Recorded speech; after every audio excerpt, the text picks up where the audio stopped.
Hey guys, welcome back. Tonight, I want to take you somewhere I never expected to go, into a question I used to dismiss without a second thought. For most of my life, I believed that all those ancient stories, the gods descending from the sky, the glowing beings, the teachers of mankind, were nothing more than imagination. Symbols, myths created by people who were trying to understand a world they couldn't explain.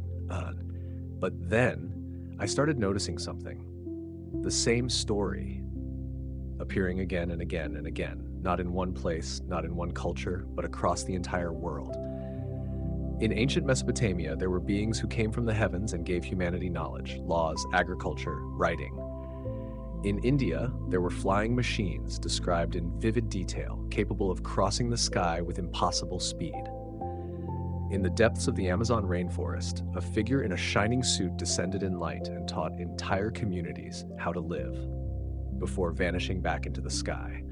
And far to the north, among the frozen lands of the Arctic, people spoke of glowing crafts descending silently from above, carrying tall beings who hovered just above the ground. At first, I told myself it was coincidence, but the more I looked, the harder that explanation became to hold on to, because these cultures never met each other. They had no way of sharing stories, and yet they described the same patterns. Beings from the sky, light, knowledge, departure. So I began to ask myself a question I had never taken seriously before. What if these stories weren't just stories? What if they were memories? Memories of something ancient, something real, something we no longer fully understand. Now, I'm not here to tell you what to believe. I don't have all the answers. In fact, the deeper I went into this subject, the less certain I became. But what I can do is show you what I found, the patterns that kept repeating, the details that didn't quite fit the explanations we're used to, and the questions that refused to go away. Tonight, we're going to explore the idea that the earliest chapters of human civilization may not have been written by humans alone. We'll move through ancient texts, forgotten legends, and strange accounts from cultures separated by oceans and time. And together, we'll try to understand why so many of them describe the same impossible thing: visitors who came from the stars.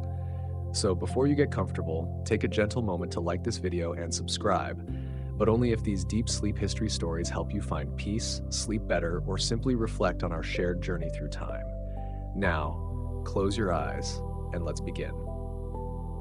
At the moment I first realized that history might not be what I thought it was.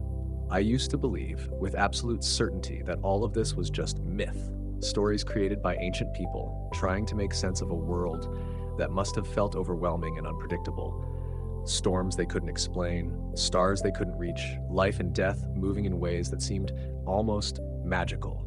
So of course they imagined gods, beings more powerful than themselves, watching from above, guiding, judging, creating. And for a long time, that explanation felt complete to me. It felt safe, logical, finished. But then I began to notice something I couldn't quite ignore. These stories, they weren't just similar in spirit, they were similar in detail, almost uncomfortably so, across civilizations that had no contact with each other, no shared language, no shared borders, no shared time. And yet, they all spoke of the same kind of beings, figures descending from the sky, wrapped in light, sometimes arriving in objects that moved through the air, beings who didn't just demand worship, but who taught. They taught humans how to farm, how to build, how to write, how to understand the stars themselves.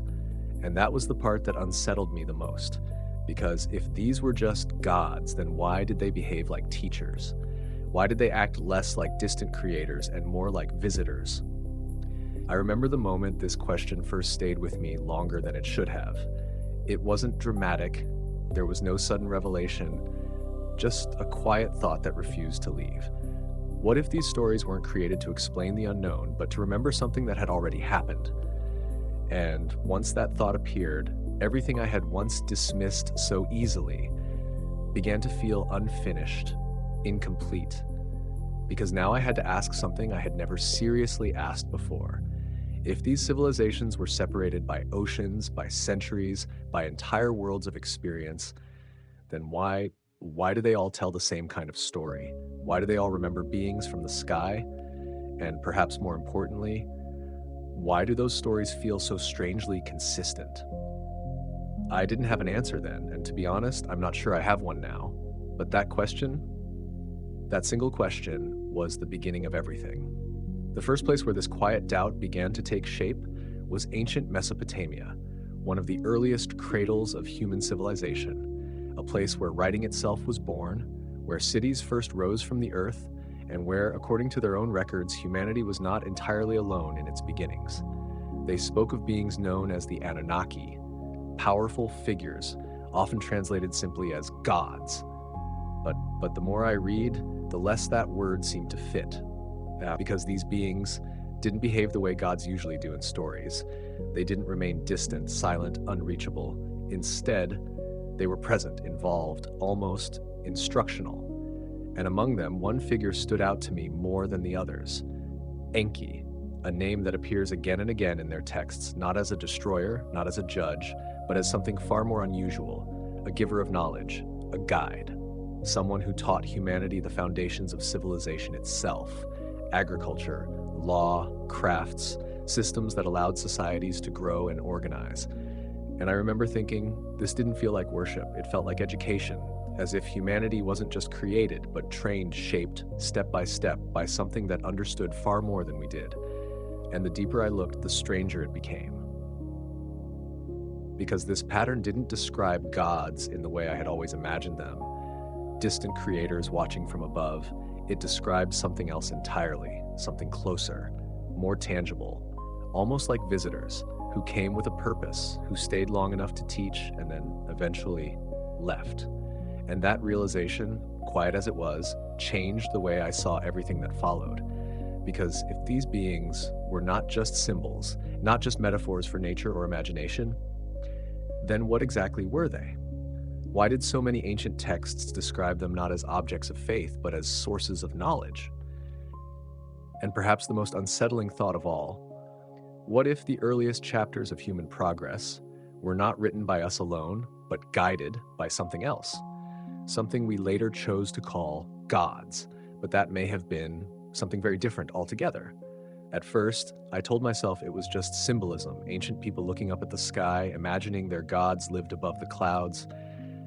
That part made sense, it was natural, almost expected. But then I began to notice a detail that didn't quite fit into that simple explanation. Because these beings, they didn't just exist in the sky, they came from it. They arrived. Over and over again, across different stories, different lands, different times, they descended, often surrounded by light, sometimes described as a radiant glow, sometimes as fire, sometimes as something so bright it transformed night into day, and that alone I could still explain away. Lightning, comets, atmospheric phenomena, the human mind trying to give meaning to what it didn't understand. But then there was something else, something that stayed with me longer than it should have. The way they arrived, not just appearing, but traveling in objects, in vehicles, in what ancient texts struggled to describe, chariots of fire, flying palaces, vessels that moved through the sky, ascending, descending, hovering, as if controlled by intention rather than nature. And I remember pausing there, longer than I expected, because suddenly this didn't feel like myth anymore. It felt described, too described, as if someone had seen something real, but didn't have the language to explain it properly. And that was the moment. Quiet, almost insignificant at first, when something inside me shifted. Because if all of this was just imagination, then why did so many cultures, separated by oceans and centuries, describe the same sequence? Beings coming from the sky, surrounded by light, arriving in something that moved with purpose and leaving the same way they came. I tried to hold on to my original explanation. I really did, but it started to feel strained. Like I was forcing the pieces to fit into a story that was too simple for what I was seeing. And for the first time, I had to admit something I wasn't entirely comfortable with. There was something here, something I couldn't easily dismiss anymore, something that didn't quite belong in the category of myth alone, and I didn't yet know what it was, but I knew this. It deserved a closer look. If all of this had come from just one civilization, I think I would have dismissed it without hesitation. I would have told myself it was simply the imagination of a single culture, shaped by its environment, its fears, its beliefs. a natural human tendency to look up at the sky and place something powerful there, something that watches, something that explains what cannot be understood. And honestly, that explanation would have been enough for me. It would have allowed me to close the question, to move on, to feel certain again. But the problem was, it didn't stop at one civilization. It didn't stay contained within one story, one region, one moment in time. Instead, it began to spread.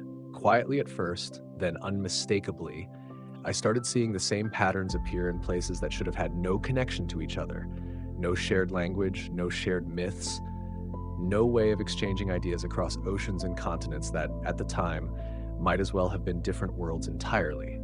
And yet, there it was again, the same theme, the same sequence, the same unsettling consistency, beings descending from above, surrounded by light, bringing knowledge, then leaving. And each time I encountered it again, I felt that same hesitation, that same quiet resistance inside me trying to hold on to the old explanation. Coincidence. It must be coincidence. But how many coincidences does it take before coincidence stops being enough? I remember sitting with that question longer than I expected, almost uncomfortable with where it was leading me, because I didn't want to believe in something extraordinary. I didn't want to abandon the simplicity of what I thought I already understood. But the more I looked, the more that simplicity began to unravel, because these weren't vague similarities. They were specific, repeated details appearing in cultures separated not only by distance, but by time itself, centuries, even thousands of years apart. And still, the same idea persisted, as if something had left an imprint, not just in one place, but across the entire human story. And that was the moment, subtle but undeniable, when my perspective began to shift in a way I couldn't reverse, because now I couldn't just look at one culture in isolation anymore. I couldn't explain it away as a single myth, a single imagination, a single misunderstanding. I had to widen the lens. I had to step back and look at the pattern as a whole, and I realized something that changed the direction of everything that followed. If I wanted to understand whether this was truly nothing more than coincidence, then I had to go further. I had to look beyond Mesopotamia, beyond the stories I had already seen, and into the rest of the world. Into civilizations I had never seriously compared before, because only then, only by seeing the full picture, could I begin to answer the question that had started to take hold of my thoughts. Was this all just the same human instinct, repeating itself again and again, or was it something else entirely, something that had been witnessed, remembered, and retold across generations without fully understanding what it truly was? And that was the moment I made a quiet decision. One that felt small at the time, but would take me much further than I expected, because that was when I stopped looking at just one story and began to look at all of them. And that was when I started turning my attention outward, beyond a single culture, beyond a single explanation. And that was when I found myself asking, almost without realizing it, what happens if we compare them all? What happens if we listen to every voice from every corner of the world and see what they all remember? And that was the moment I began to look at other civilizations. When I turned my attention toward ancient India, I expected to find something completely different, a different set of symbols, a different way of imagining the world, something that would break the pattern I had been seeing. But instead, what I found only made the pattern stronger, because within the vast epics of the Ramayana and the Mahabharata texts that are thousands of years old and deeply woven into the spiritual and cultural fabric of India, there were descriptions that stopped me in a way I didn't expect. They spoke of something called vimanas, often translated simply as flying chariots. But the more I read, the less that translation seemed sufficient, because these were not vague poetic metaphors, not just symbols of divine power. They were described with a level of detail that felt strangely concrete. These vimanas could move through the sky, not drifting like clouds, but traveling with intention. They could ascend, descend, hover, change direction, sometimes moving between distant locations in what seemed like impossibly short periods of time. In some accounts, they could even travel beyond the Earth itself, reaching higher realms, as if the boundary between sky and space was not a limitation. And I remember pausing there, trying to place what I was reading into something familiar, something explainable. Because at first, I told myself it was just imagination, ancient storytellers creating grand, impossible vehicles to elevate their heroes and gods. But then I looked closer at the descriptions, the way these vimanas were constructed, adorned with metals, glowing with light, sometimes producing sounds, sometimes moving silently. And I felt that same quiet hesitation return, because this didn't read like pure fantasy anymore. It read like an attempt to describe something that didn't quite have a name, something that the people writing these texts could see or had heard described, but didn't fully understand in technological terms. And that realization lingered longer than I expected, because if this was only mythology, then why did it feel so specific? Why describe movement, direction, control, ascent, and descent in such a consistent way? Why not simply say the gods flew and leave it at that? Instead, there was structure, behavior, function, almost as if these vimanas were not just symbols, but objects. And that was the moment when a thought surfaced, slowly, almost reluctantly. This sounds like something else, something more than myth. I didn't say it out loud at first. I didn't even fully admit it to myself. But the idea was there, quietly forming, because I had already seen this pattern before in another place, in another culture, and now here it was again. Different language, different people, different time, but the same essential idea, something coming from above, moving through the sky, controlled, purposeful, and leaving just enough detail behind to make it feel real. And I found myself sitting with that thought longer than I intended, because it led me to a place I wasn't entirely comfortable going. If multiple civilizations, separated by vast distances, were describing something that behaved like this, then what exactly were they seeing? What exactly were they trying to explain? And more importantly, why does it sound so familiar? I still didn't have an answer, but I could feel something shifting again. Because now, it was no longer just a single anomaly, no longer just one strange detail in one ancient culture. It was becoming a pattern, one that was growing stronger with every new story I explored. And for the first time, I could help but think, maybe, just maybe, this was not just mythology after all.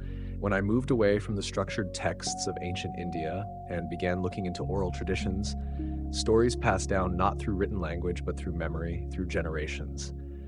I expected the pattern to fade, to become less precise, less detailed, but instead it became even more vivid, because deep within the Amazon rainforest, among communities that had lived in isolation for centuries, there exists a story that felt almost impossible to ignore. It is the story of a figure known as Beep Kodoroti, and the first time I read it, I remember stopping, not because it was unfamiliar, but because it felt disturbingly familiar. According to the accounts of the Kayapo people, this being did not simply appear as a spirit or a god in the traditional sense. He arrived, descending from above, surrounded by noise, light, and force. Not gently, not symbolically, but as if something had physically entered their world. And what struck me most was not just his arrival, but his appearance. He was described as wearing a kind of suit, something metallic, something that covered his entire body, almost like armor, but unlike anything the people had ever seen. And he carried with him an object, a staff, capable of emitting energy, powerful enough to affect the environment around him. At first, the villagers were afraid, and that made sense to me, because this was not something familiar, not something they could easily categorize as human or animal or spirit, but over time, something changed. This being did not attack, did not conquer, did not demand worship in the way we often associate with gods. Instead, he began to teach. And this is where that pattern, that same pattern I had seen before, began to sharpen in a way I could no longer ignore. He taught them how to build homes, how to organize their living spaces, how to hunt more effectively, how to cultivate the land, how to understand medicine. Not abstract ideas, not symbolic lessons, but practical, usable knowledge, the kind that transforms a society from survival into structure. And as I read deeper, I realized something that made me pause again. This was not just a story of a powerful being. It was a story of instruction, of guidance, of development, almost like a teacher arriving, staying just long enough to pass on what was needed. and then leaving, because that is exactly what happened next. After a period of time, Beep Kororoti did not remain among them. He did not become a permanent ruler or deity within their daily lives. Instead, he departed, ascending back into the sky, surrounded once again by light, disappearing in a way that mirrored his arrival. And that symmetry, that arrival and departure, that teaching and leaving felt so precise, so structured, that I couldn't help but sit with it longer than I expected. Because by now, this was no longer an isolated story. This was not just Mesopotamia, not just India. This was the Amazon, a place that had developed independently, a place that had no connection to those other civilizations. And yet, here it was again, the same sequence, the same elements, the same unsettling consistency. Something comes from the sky. It brings knowledge. It interacts with humans, not as a distant god, but as a presence. And then it leaves. And I remember thinking, this is not coincidence anymore, or at least it no longer feels like coincidence, because how many times can the same story appear in different forms across different continents before we have to admit there is a pattern? And that was the moment when something shifted more clearly inside me, because now I wasn't just noticing similarities, I was beginning to recognize structure, a repeated sequence, almost like a template, that kept appearing no matter where I looked. And that realization brought with it a question I could no longer avoid. If these stories were created independently, then why do they follow the same patterns so closely? And if they were not independent, then what exactly connects them? I didn't have an answer, not yet, but I knew this much. Whatever I was looking at, it was bigger than a single culture, bigger than a single explanation. And for the first time, I began to feel that this might not just be a collection of myths, but something else entirely, something that had been seen, remembered, and retold in ways that we are only now beginning to notice. By the time I turned my attention toward the Arctic, I thought I was prepared. I thought I understood the pattern well enough to recognize it without being surprised. But what I found there, in the frozen silence of the far north, unsettled me in a different way. Because among the Inuit people, in regions as distant and isolated as Alaska, Greenland, and northern Canada, there are stories passed down through generations that describe encounters not just with spirits, not just with forces of nature, but with something far more specific. They speak of lights, not like stars, not like the aurora dancing across the sky, but lights that move, that descend, that approach.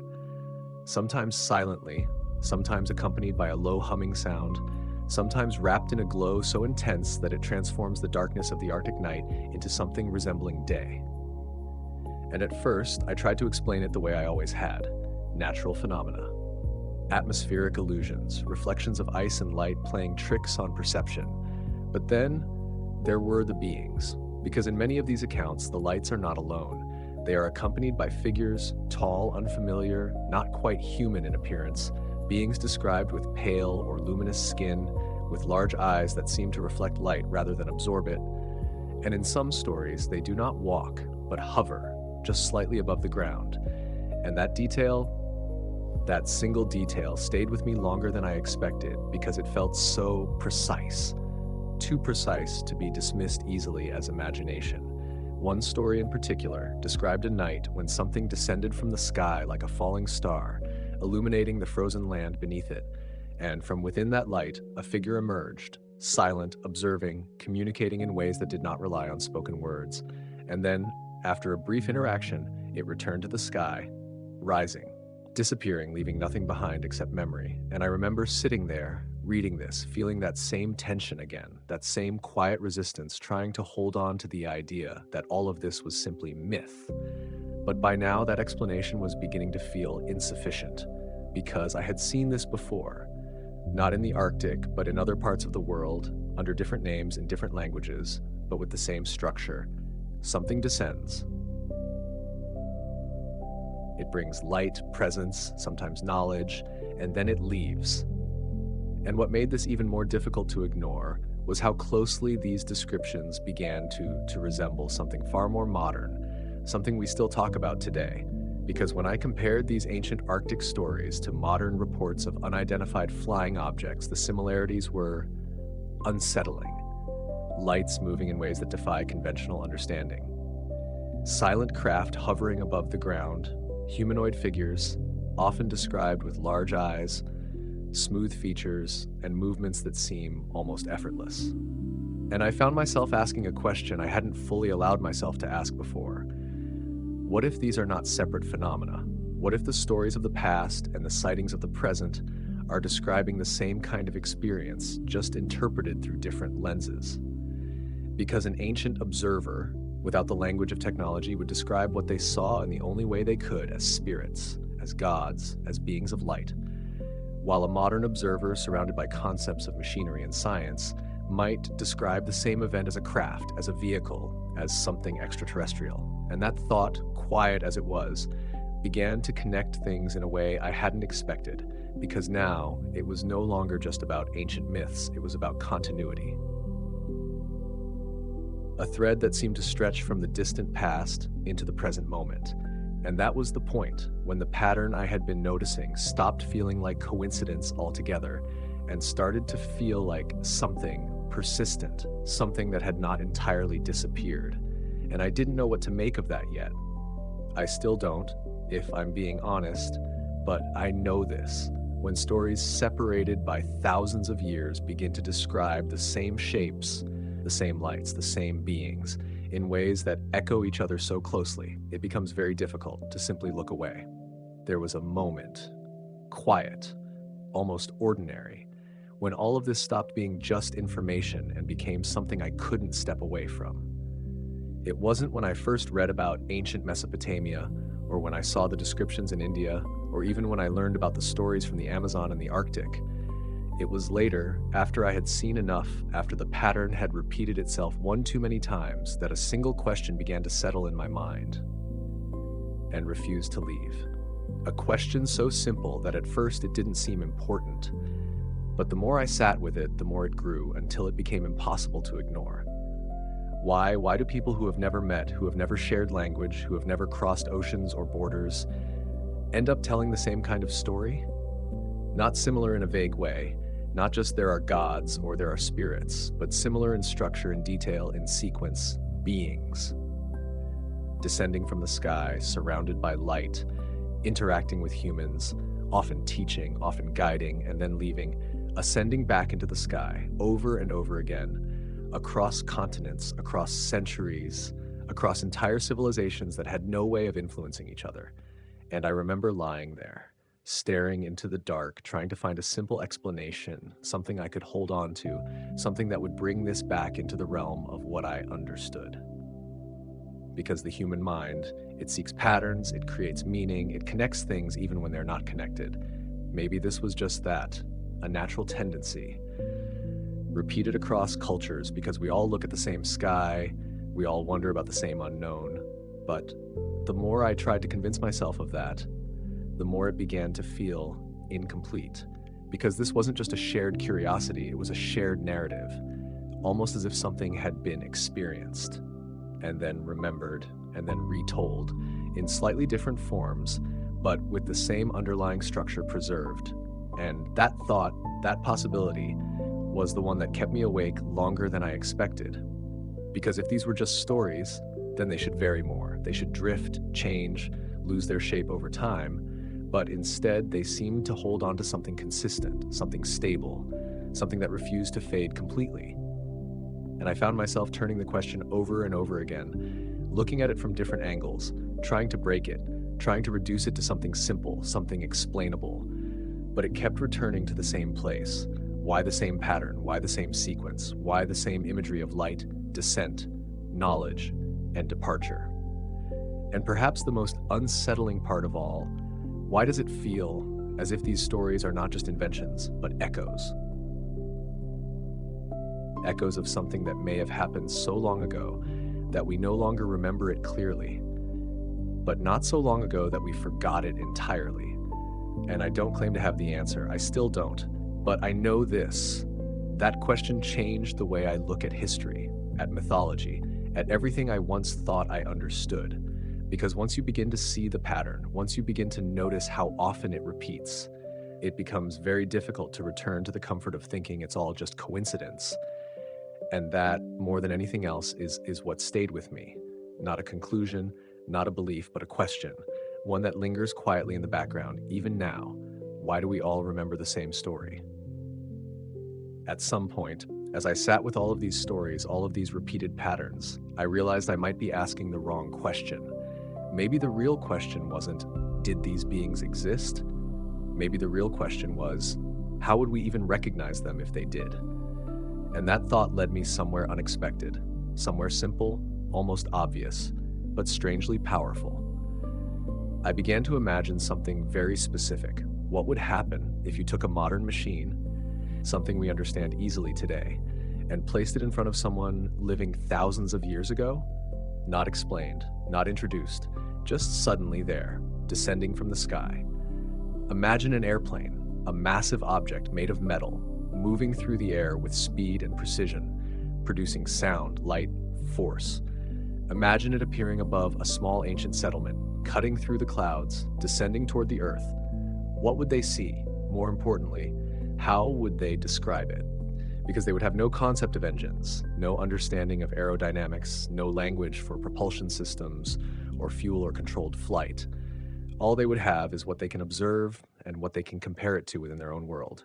And so perhaps they would call it a chariot, a vessel, something divine, something that moves through the sky, not like a bird, not like the wind, but with intention, with power, with purpose. They might describe the sound as thunder, the light as fire, the structure as something beyond anything they have ever built. And if something emerged from that machine, a human figure wearing a suit designed for survival, reflective, sealed, unfamiliar in every possible way, how would that be understood? Not as a pilot, not as an engineer, but as something else entirely, a being, a messenger, perhaps even a god. And that was the moment when something shifted again inside my understanding, because suddenly the descriptions I had been reading, those ancient accounts of chariots of fire, of beings of light, of figures descending from the heavens, they didn't feel so abstract anymore. They didn't feel like pure imagination. They felt like interpretation. Interpretation shaped by limitation, because when you encounter something beyond your framework of knowledge, you don't describe it as it is. You describe it as what it resembles.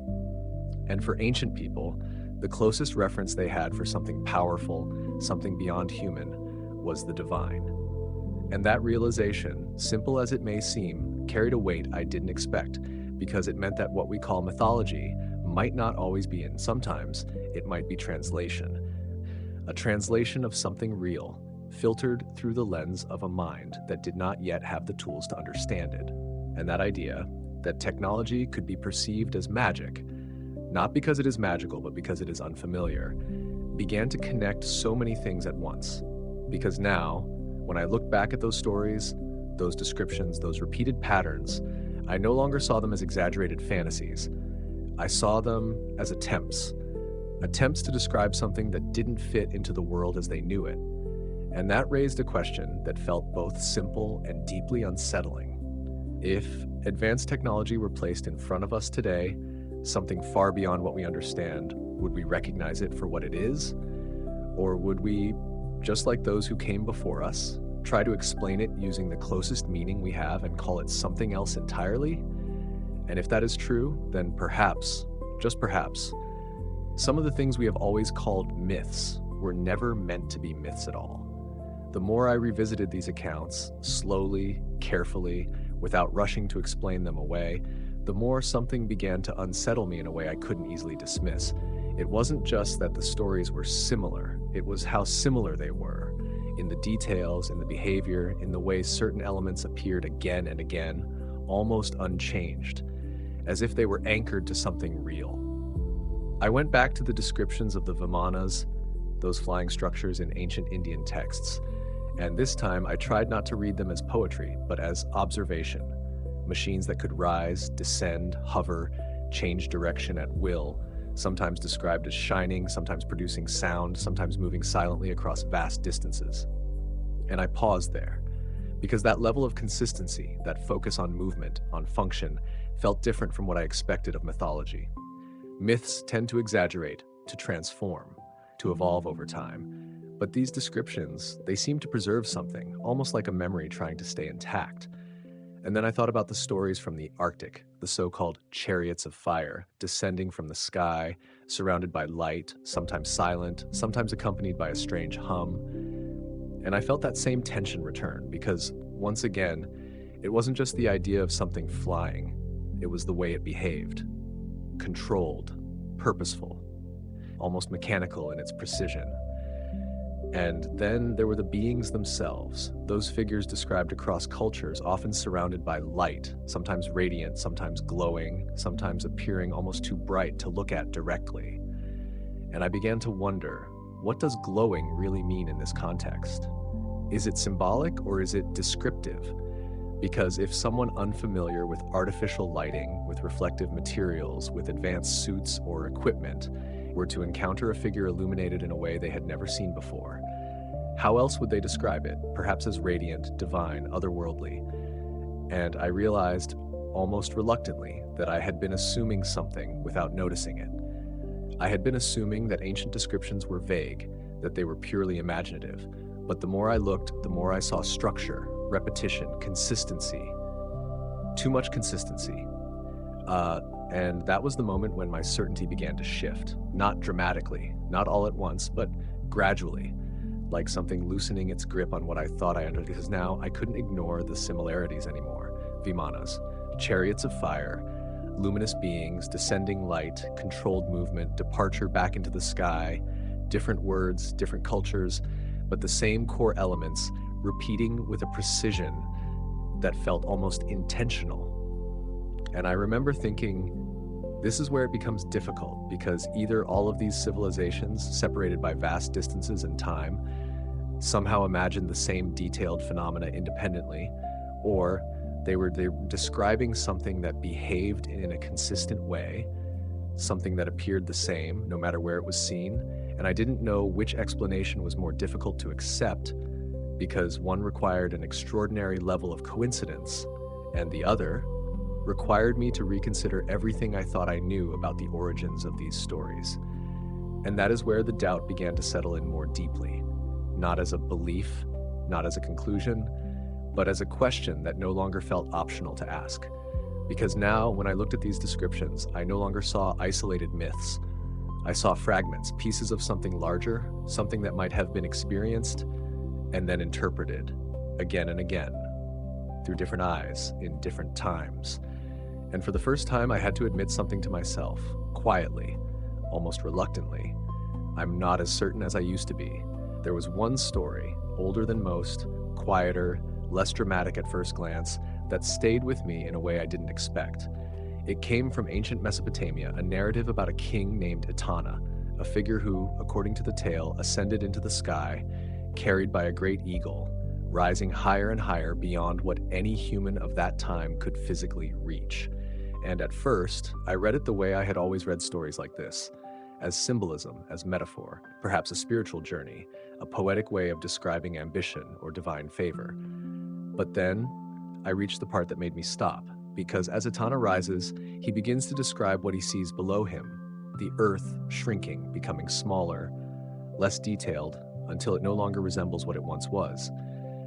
He speaks of the land appearing like a hill, of the vast sea looking like a narrow channel, and then eventually he can no longer see it clearly at all. And I remember reading those lines again, more slowly this time, because something about that perspective felt oddly familiar. Not in a symbolic way, but in a visual way, because that is exactly how we describe the Earth today.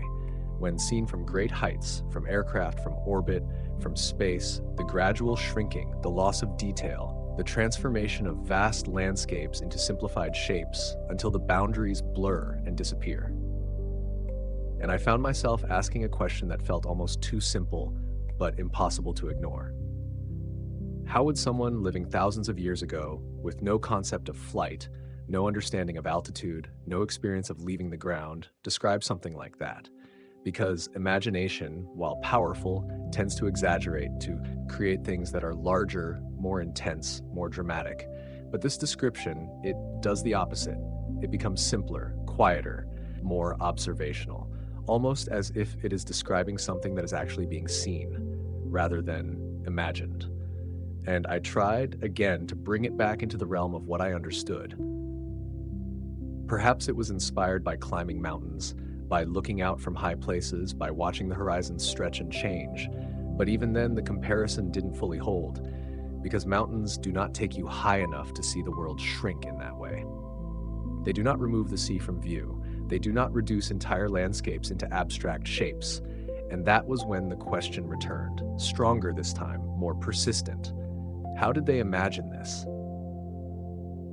How did they arrive at a perspective that feels so closely aligned with something we can only experience through flight or through technology that did not exist at the time? And I sat with that question longer than I expected, because it didn't lead to an easy answer. It didn't resolve itself into something comfortable. Instead, it opened another possibility, one that I wasn't entirely ready to accept, but could no longer ignore completely. What if this wasn't imagination? What if it was description? Not a perfect one, not a technical one, but a human attempt to describe something extraordinary, something seen from a vantage point that should not have been possible. And I felt that same quiet shift again, that same movement away from certainty towards something less defined, less stable. Because now the pattern wasn't just about beings descending or objects flying, it was about perspective itself, about seeing the world from above in a way that felt almost modern. And that realization brought me back to the same place I had been before, standing between two explanations, neither of which felt entirely complete. Either this was an incredible coincidence, a rare moment where imagination aligned perfectly with reality, or it was something else entirely, something that had been witnessed, remembered, and then passed down through time without ever fully understanding what it truly meant. And once again, I found myself returning to the same question, the one that had been following me since the beginning. How did they know what that would look like? And somewhere along this path, after seeing the same patterns repeat, after watching my certainty slowly begin to loosen, I found myself standing in front of a question I'd been quietly avoiding. Because up until this point, I could still move between explanations. I could still tell myself that everything I had seen might have a natural origin, that perhaps human imagination, combined with shared curiosity, was enough to explain these similarities. But now, something had changed. Because if I followed the idea just one step further, if I allowed myself to consider it seriously, even for a moment, then the question became unavoidable. If this wasn't just imagination, if some of these descriptions were not purely symbolic, then where did they come from? Not as stories, but as experiences. Because technology, if that is what we're really looking at, does not appear on its own. It does not emerge out of nothing.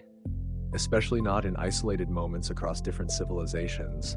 It is created, designed, built by someone, somewhere. And that realization, simple as it may seem, carried a weight I couldn't ignore. Because now I wasn't just asking whether these ancient accounts were accurate, I was asking something far more difficult. If these were glimpses of technology, then who brought it here? And I remember feeling a kind of hesitation at that point. A resistance that felt almost instinctive, because this question, it moves beyond curiosity into something else entirely, something that challenges the foundation of how we understand our own history, because if the answer lies within humanity, then we would expect to find evidence of it, gradual development, intermediate stages, tools evolving over time, a clear path from simple to complex. But in many of these accounts, what we see instead are descriptions of things that appear fully formed, already advanced, already capable of actions far beyond what the surrounding culture could produce. And that is where the discomfort begins to grow, because it creates a gap, a space between what should be there and what actually is. And I found myself returning again to the same two possibilities, the same tension that had been building from the beginning. Either all of this is coincidence, imagination aligning in remarkably precise ways across time and space, or something else introduced these ideas, these images, these experiences into the human story. And if it was something else, then it raises a question that is difficult to ignore once it is asked. What kind of presence would have the ability to appear across multiple civilizations at different points in history, leaving behind similar impressions, similar descriptions, without leaving behind clear physical evidence. And I realized, as I sat with that thought, that I had reached a point where the question itself mattered more than the answer, because this was no longer about proving anything, no longer about deciding what is true or false. It was about recognizing that something within these patterns, within these repeated narratives, does not fit easily into the explanations we are used to accepting. And that is what makes this next step so important.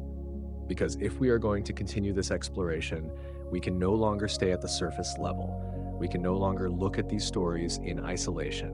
We have to move deeper into the largest and most detailed version of this idea, the one that attempts to connect all of these patterns into a single narrative, a single explanation, one that tries to answer the question directly, not with uncertainty, but with a story of its own. A story about beings who did not just visit, but who stayed, who shaped, who influenced, and who may have left behind more than just myths. And whether that story is true or simply another way of trying to understand the unknown is something I am still trying to figure out. But this is where it leads next.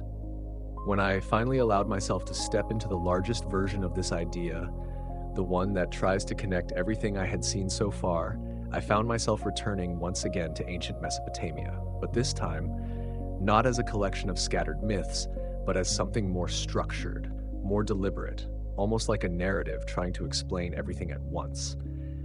It is here that the story of the Anunnaki takes on a different weight. Because unlike the fragments I had encountered before, isolated descriptions of beings descending from the sky, this was something else entirely. This was a system, a complete account, one that doesn't just describe encounters, but attempts to explain the origin of humanity itself. And I remember hesitating before going deeper, because this was where the line between myth and possibility began to blur more than ever before.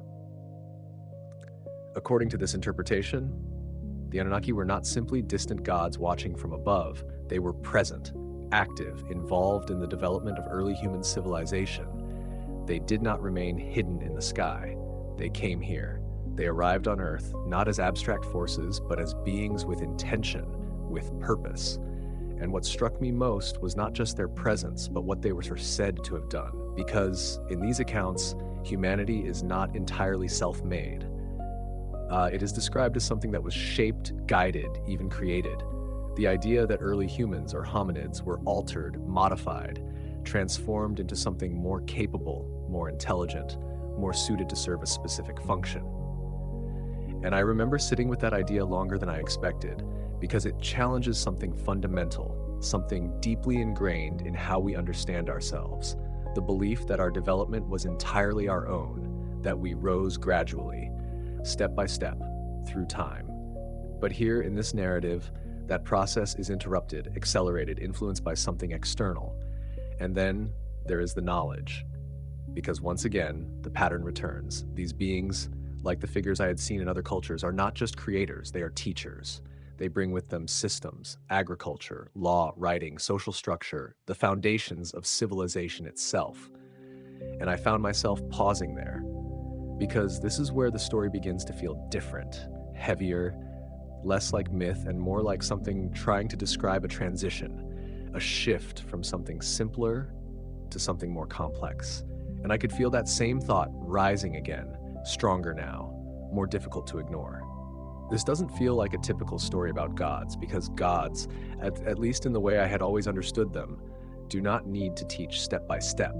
They do not need to introduce systems to guide development, to build civilization from the ground up. But this feels almost instructional, as if humanity was not just created, but trained. And that realization, quiet but persistent, stayed with me as I moved through the details of this narrative. Because if all of this were purely symbolic, then why does it follow such a structured progression? Arrival, creation, instruction, development. It feels less like mythology and more like a sequence, a process, something unfolding over time rather than existing outside of it.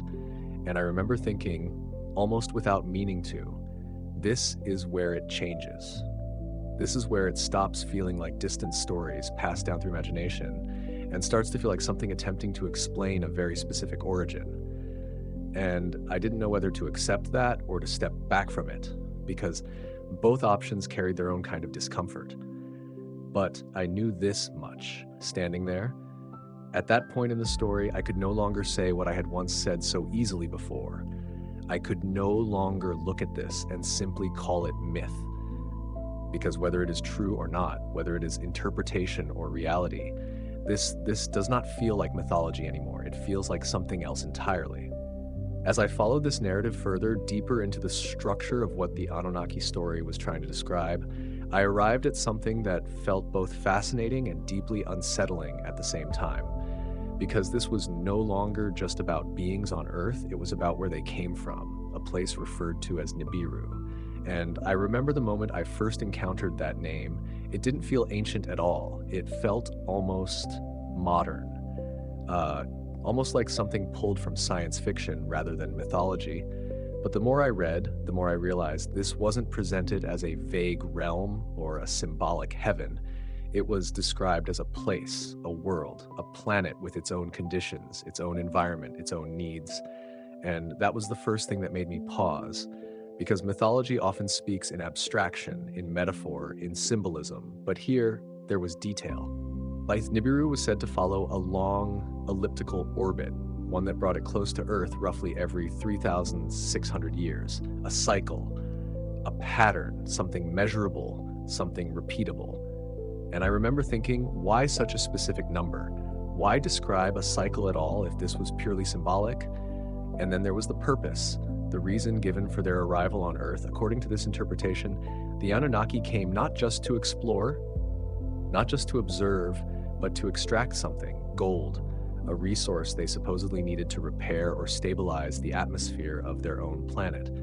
And I found myself sitting there, trying to reconcile what I was reading with what I thought I understood about ancient narratives. Because this didn't sound like a story about gods. It sounded like a mission, a task, a problem being solved through action, through travel, through intervention. And the more I examined it, the more it began to feel structured in a way that was difficult to ignore. A distant planet with environmental challenges, a need for a specific resource, a journey to another world to obtain it, the creation or modification of a local species to assist in that task. It reads almost like a sequence of events, rather than a symbolic tale.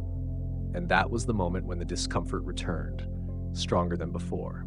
Because now, I wasn't just looking at patterns across cultures, I was looking at a single narrative that attempted to explain everything at once, from origin to purpose to departure. And yet, it carried a tone, a level of detail that felt strangely out of place for something so ancient. I remember thinking, this feels like science fiction, but not in the way I usually think of it. Not imaginative, not speculative, but descriptive. As if someone had taken something complex, something beyond their understanding, and tried to record it in the simplest terms they could manage. And that raised a question I couldn't ignore. If this is just a story, then why does it feel so specific? Why describe orbital cycles, environmental problems, resource extraction in such a structured way? And if it's not just a story, then what exactly are we looking at? Because by now, I could feel the line between myth and possibility becoming harder to define. Not disappearing, but shifting, becoming less certain, less stable. And I found myself caught between two interpretations once again. One that says this is a modern reinterpretation of ancient texts, a projection of our current understanding onto the past, and another, quieter possibility that suggests this level of detail, this structured explanation.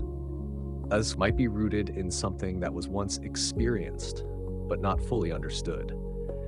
And I didn't know which one was more difficult to accept, because both require me to reconsider something fundamental, either about the past or about how we interpret it. And that is where I remained for longer than I expected, sitting with that tension, that uncertainty, because the story of Nibiru, whether real or imagined, whether interpreted or remembered, had already done something irreversible. It had made the question larger, no longer just about beings from the sky, but about where they came from, why they came, and what it means, if even a small part of this is more than just myth. As I moved deeper into this narrative, something began to shift again. But this time, it wasn't the presence of advanced beings or the idea of distant worlds, it was something far more familiar, something almost human. Because within the story of the Anunnaki, there is conflict, not the abstract kind we often find in mythology, not symbolic battles between light and darkness, but something more grounded, more structured, more recognizable, a division of purpose, a disagreement in direction, a tension between two figures who are described not just as gods, but as leaders, decision makers, individuals with opposing views. Enki and Enlil. And I remember reading about them, expecting something grand and exaggerated, something that would clearly place them in the realm of myth. But what I found instead felt strangely restrained. Enki is often portrayed as compassionate, curious, willing to support humanity, even protect it, while Enlil appears more rigid, more authoritative, concerned with order, control, and the consequences of human behavior.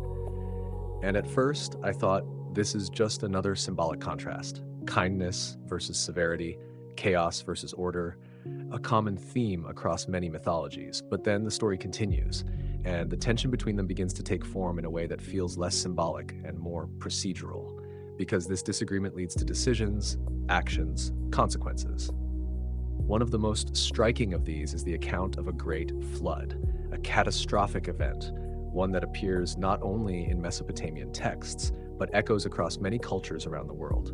And in this version, the flood is not simply an act of divine will, not just a cleansing of the earth, but the result of a decision.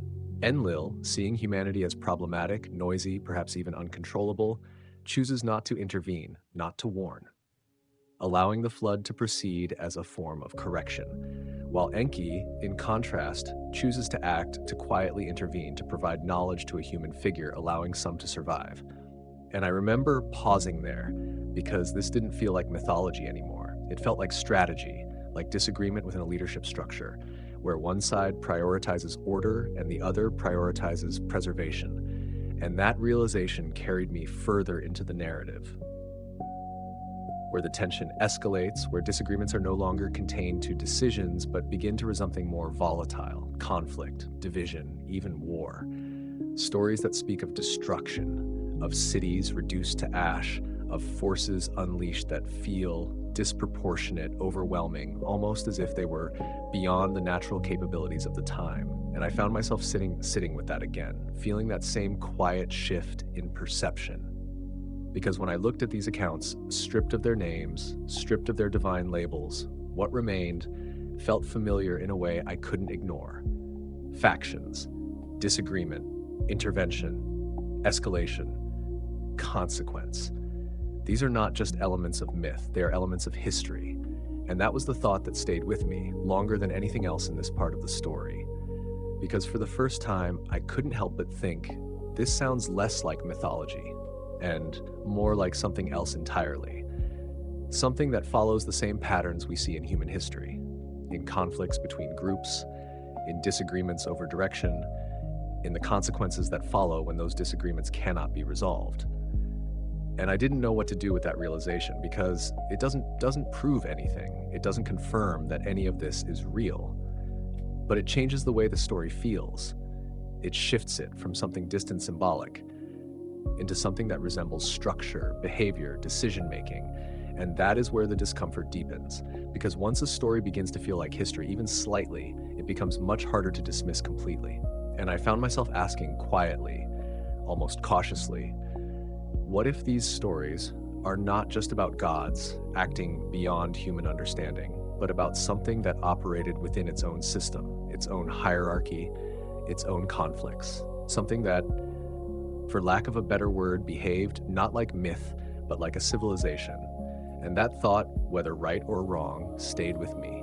Because once it appears, it is very difficult to ignore. And just when the story begins to feel almost convincing, when the pieces seem to align, when the patterns start to form something that looks like a coherent picture, that's when everything stops and you're forced to confront something that is impossible to ignore. Because no matter how detailed the narrative becomes, no matter how many connections you begin to see, there is one thing that remains absent: evidence. Not interpretation, not speculation, but physical, undeniable proof. Because when we look at the places where these events were said to have happened, ancient Mesopotamia, the lands between the rivers, the birthplace of writing and early civilization, we do not find remnants of advanced machines. We do not uncover fragments of materials that cannot be explained. We do not see traces of technology that would confirm the presence of something beyond what we already understand. There are no buried spacecraft, no unknown alloys, no artifacts that resist classification within the known development of human tools and materials.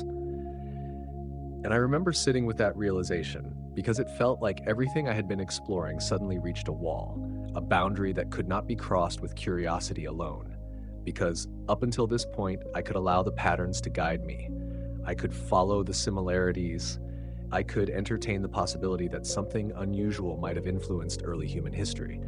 But here, at this exact point, I had to confront something much more grounded, much more difficult to move past. If something like this truly happened, where is the evidence? Where are the remains, the objects, the materials, the physical traces that should exist if such advanced beings had once been present on Earth?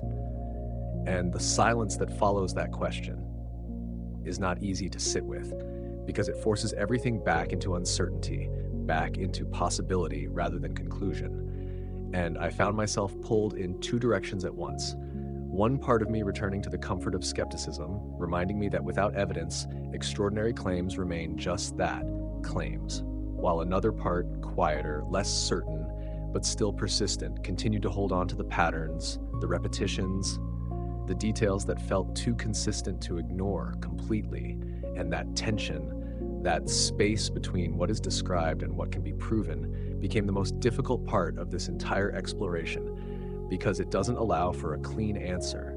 It doesn't let you settle into belief or dismiss everything entirely. Instead, it leaves you somewhere in between. And that is where the question returns, not as strongly as before, but more carefully, more deliberately. What if all of this is simply imagination? What if these stories, these detailed accounts, these repeated patterns across cultures, are nothing more than the result of the human mind, trying to explain the unknown, filling in the gaps with narrative, with meaning, with structure, because we are, after all, pattern-seeking beings. We connect dots even when they may not be connected. We create stories even when reality is incomplete. And maybe, just maybe, that is all this is. But even as I considered that, I couldn't fully return to where I started, because something had already changed. I had seen too many similarities, too many repeated details, too many moments where the descriptions felt almost observational rather than purely symbolic. And that is what makes this question so difficult to resolve, because both possibilities remain open. Either this is one of the most elaborate patterns ever created by the human mind, repeated across time and culture through shared curiosity and imagination, or it is something else, something that left an impression, but not a trace, something that influenced but did not remain. And I don't know which of those is true. I'm not even sure if we have enough information to decide, but I do know this. The absence of evidence does not automatically erase the presence of a question. It only changes how we approach it, more carefully, more critically. But still, it remains.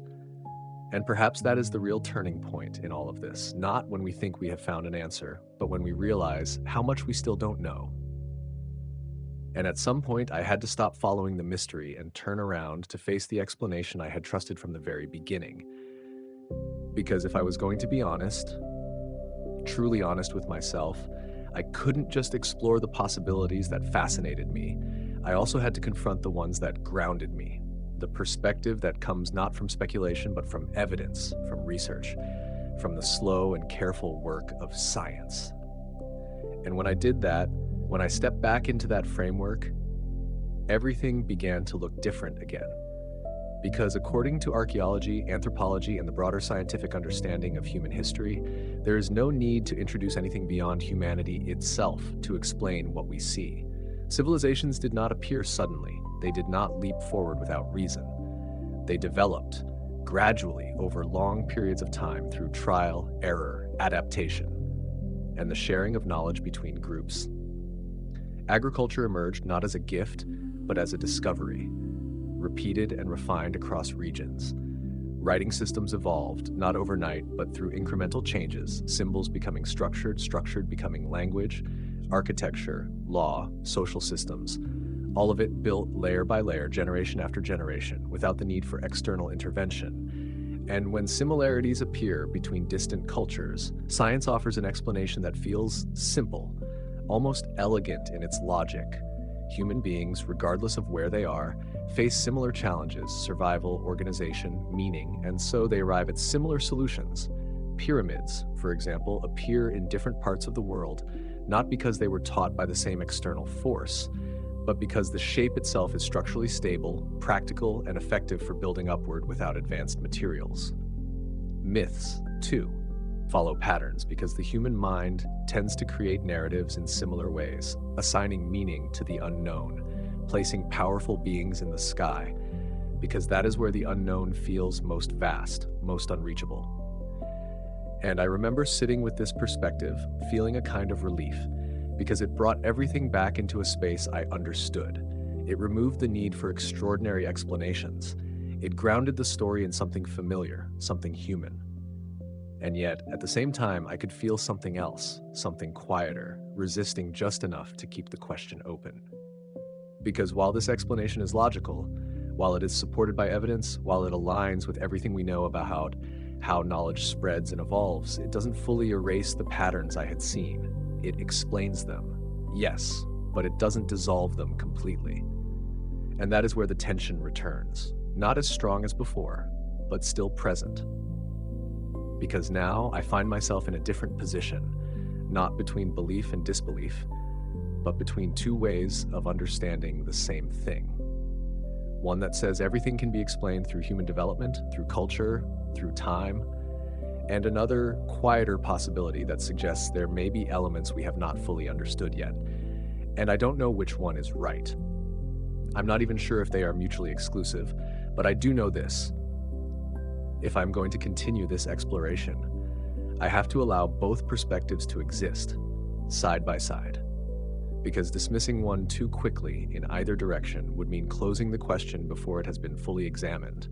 And perhaps that is the most important part of all of this, not choosing a side, but remaining willing to question both. And yet, even after grounding myself in that explanation, even after reminding myself of everything we know, everything we can prove, everything that fits within the framework of human development, there were still things that refused to disappear. Small details at first, almost insignificant on their own, but when placed side by side, they began to form something that I couldn't comfortably ignore. Because no matter how much I tried to settle into the scientific explanation, those patterns, those strange consistencies, were still there, waiting. And one of the first things that came back to me was the presence of pyramids. Not just in one place, not just in Egypt where they are most famous, but across different parts of the world, built by cultures separated by oceans, by time, by language, and yet sharing a remarkably similar structure, massive stone constructions. Rising in steps or smooth angles, oriented with precision, often aligned with celestial events, with the movement of the sun, the stars, the cycles of the sky itself. And I know the explanation. I understand it. The pyramid is a stable form, a practical solution when building upward without modern materials. It makes sense, it fits, but even knowing that, I couldn't help but feel that there was something more to it, something about the repetition, the persistence of that shape across so many civilizations that felt deliberate in a way I couldn't fully explain away. And then there was something else, something even more difficult to place within a simple explanation.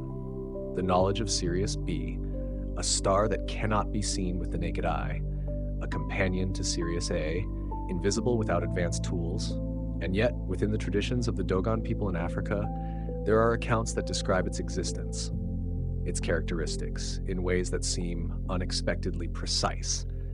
And I remember sitting with that again, trying to reconcile it with what I know, because there are explanations, there always are. Knowledge could have been introduced through contact, through travelers, through the slow spread of information during more recent periods. But even with that possibility, the question remained, lingering quietly in the background. How did such a specific piece of knowledge become embedded in a tradition that traces itself back so far? And then there were the shapes, the forms, the visual patterns that appear across cultures, figures with elongated skulls, beings depicted with large eyes, similar postures, similar symbolic objects, appearing in regions that had no known contact with each other. And I found myself looking at these images, these artifacts, these small fragments of the past, and feeling that same hesitation again, that same inability to completely settle into a single explanation, because each one on its own can be explained, rationalized, understood within the framework of human creativity and cultural convergence. But together, they begin to feel different. They begin to form a pattern that is harder to dismiss entirely. And that is where I found myself, once again, not rejecting the scientific explanation, but also not fully satisfied by it. Because there is a difference between having an explanation and feeling that it accounts for everything. And in this case, I wasn't sure that it did. And I remember thinking quietly, almost reluctantly, I can't ignore this. I can't simply look at these patterns, these repeated elements, and pretend they don't raise questions, because they do, even if those questions don't lead to clear answers, even if they remain unresolved. They still exist. And perhaps that is the most honest place to be in all of this. Not fully convinced, not fully dismissive, but aware. Aware that there are details, small but persistent, that continue to challenge the simplicity of the explanations we are most comfortable with. And I don't know what they mean, not yet. But I know this, they are still there, and I can't ignore them anymore. And somewhere in the middle of all these possibilities, somewhere between what can be explained and what still feels unresolved, a different kind of thought began to form. Not the exciting kind, not the kind that sparks curiosity or wonder, but something quieter, heavier, something that stayed with me longer than I expected. Because up until now, most of the questions I had been asking moved in one direction. Are they real? Did they come here? Could they still be out there? But there was another possibility, one that I hadn't fully considered, or perhaps one that I had avoided without realizing it. What if they are not coming back? What if whatever presence these stories describe, whatever influence may have shaped those early accounts, is not something that continues to arrive, but something that has already left? And I remember sitting with that idea, letting it settle, because it changes the entire perspective. It shifts the question away from expectation, away from anticipation, and towards something else entirely. Absence. Because if something came, interacted, taught, influenced, and then departed, then what remains is not contact, but memory, fragments, stories, patterns scattered across cultures, across time. And that would explain something that had been quietly present from the beginning, why there are no clear traces, no physical evidence, no unmistakable artifacts that confirm their presence. Because if they left, truly left, then what would remain would not be objects, but impressions, interpretations shaped by the people who experienced them, and retold in ways that made sense within their understanding of the world. And that idea, strange as it may seem, felt almost consistent with what I'd been seeing. But then there was something else, something that made this possibility feel less comforting, more unsettling, because leaving does not necessarily mean disappearing. And this is where the thought became difficult to sit with. What if they are not gone completely? What if they are simply no longer here in the way they once were? Because if a civilization, whatever it may have been, had the ability to travel, to observe, to interact across distances we can barely comprehend, then it would not be unreasonable to imagine that they could also so choose not to interfere, to step back, to observe from a distance rather than participate directly. And I remember thinking about that, not as a belief, but as a possibility, one that quietly connects something I had noticed earlier, the continuity between ancient stories and modern accounts of unidentified objects, lights, brief encounters that never quite resolve into something definitive. Not enough to confirm, not enough to deny, just enough to keep the question alive. And that is what made this idea feel different, because it does not rely on constant presence. It does not require ongoing interaction. It simply suggests that whatever this is, if it is anything at all, it may no longer need to be here in the way we expect. And that realization carries with it a kind of quiet weight, because it removes the expectation of discovery. The idea that one day something will land, something will reveal itself clearly, and everything will make sense. Instead, it leaves us with something far more uncertain. The possibility that whatever once influenced these stories has already made its impact and chosen to remain unseen. And I don't know how to feel about that. I don't know whether it is more or less plausible than any other explanation, but I do know this.